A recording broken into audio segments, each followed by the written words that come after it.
കസിൻസിന്റെ കല്യാണം അറ്റൻഡ് ചെയ്തത് പുള്ളി തന്നെയാണ്. അപ്പൊ അതിന്റെ ഒരു ഇതില് കസിൻസ് തന്നെ പറഞ്ഞിട്ടാണ് നമ്മ പുള്ളീനെ സെറ്റാക്കിയത്. പക്ഷെ ഇത്രയും പ്രതീക്ഷിച്ചില്ല. ആള് അടിപൊളിയാണ്, ഒരു രക്ഷയില്ല.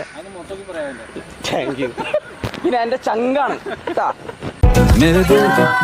दिल के भी दिल में है तू, हाँ मेरे दिल के भी दिल में है तू, हाँ मेरे दिल के भी दिल में है तू.